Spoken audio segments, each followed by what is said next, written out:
दोस्तों, ये कहानी है उस इंसान की जिसने पूरे 428 दिन दुनिया के सबसे विशाल और बेरहम समुद्र पैसिफिक ओशन में जिंदगी और मौत के बीच जंग लड़ी। इस दौरान इसने वर्ल्ड रिकॉर्ड बना डाला और 14 महीने बाद जब वो जिंदा वापस लौटा तो उसने खुदकुशी करने की कोशिश क्यों की? आखिर ऐसा क्या हुआ था? पैसिफिक ओशन का नाम सुनते ही लोग कांप जाते हैं। ये दुनिया का सबसे बड़ा समुद्र है, इतना विशाल कि अकेले ही 148 मिलियन स्क्वायर किलोमीटर इलाका निगल सकता है। यहां कुछ ही द्वीप हैं और कई जगहें तो ऐसी हैं जहां इंसान ने अब तक कदम भी नहीं रखा। अगर कोई गलती से भी इसमें खो जाए तो उसे ढूंढ पाना लगभग नामुमकिन होता है। लेकिन इस भयानक समंदर में जिंदा रहने वाले उस शख्स का नाम था जोसे साल्वाडोर अल्वारेंगा, जो महज 7 फुट लंबी एक छोटी बोट में 14 महीने तक जिंदा रहा।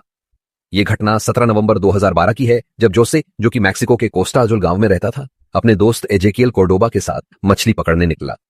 दोनों मछुआरे थे और उनकी छोटी सी बोट में सिर्फ एक इंजन और एक छोटा फ्रीजर था। उन्होंने तय किया कि 30 घंटे में लौट आएंगे, लेकिन समंदर की किस्मत कुछ और ही लिख चुकी थी।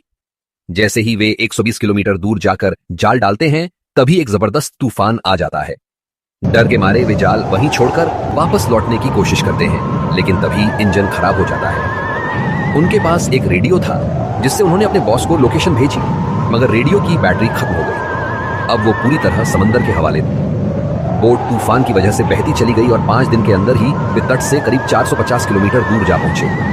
अब उनकी लोकेशन पता करना नामुमकिन था। भूख प्यास ने हालत खराब कर दी थी। खाना खत्म हो चुका था, मछलियां पकड़ने के संसाधन भी नहीं थे। तभी एक दिन एक पक्षी बोट पर आ बैठता है। दोनों उस पर झपटते हैं, लेकिन पहली बार में नाकाम रहते हैं। अगली बार फिर पक्षी आता है और वे मिलकर उसे पकड़ लेते हैं। यहीं से शुरू होता है उनका संघर्ष। पक्षियों, मछलियों और कछुओं का खून पीकर खुद को जिंदा रखते हैं। बारिश का पानी बोतलों में भरकर पीते हैं, क्योंकि अगर वह समुद्र का खारा पानी पीता तो मर जाते। धीरे धीरे मानसिक और शारीरिक हालत खराब होती जाती है। आखिरकार एजेकियल इस संघर्ष को नहीं झेल पाता और उसकी मौत हो जाती है। अब जोसे अकेले रह जाते हैं। चारों तरफ सिर्फ पानी और न कोई उम्मीद। एक दिन 6 महीने बाद जोसे को एक कार्गो शिप दिखती है। इशारे करता है, लेकिन कोई उसे देख नहीं पाता।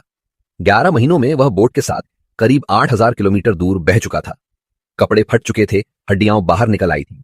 लेकिन 30 जनवरी 2014 को उसे नारियल पानी में तैरते दिखते हैं, जो उसे समझ जाता है कि कहीं नजदीक कोई द्वीप है। तैरकर वह उस द्वीप पर पहुंचता है और आखिरकार 14 महीनों बाद किसी इंसानी जमीन पर कदम रखता है और फिर वह अपने घर लौटता है। वापस आकर जोसे ने अपनी आपबीती पर 438 डेज नाम की किताब लिखी। लेकिन यहां कहानी खत्म नहीं होती। जोसे पर आरोप लगाया कि कोर्डोबा को मार दिया था। $10 लाख का केस ठोक दिया।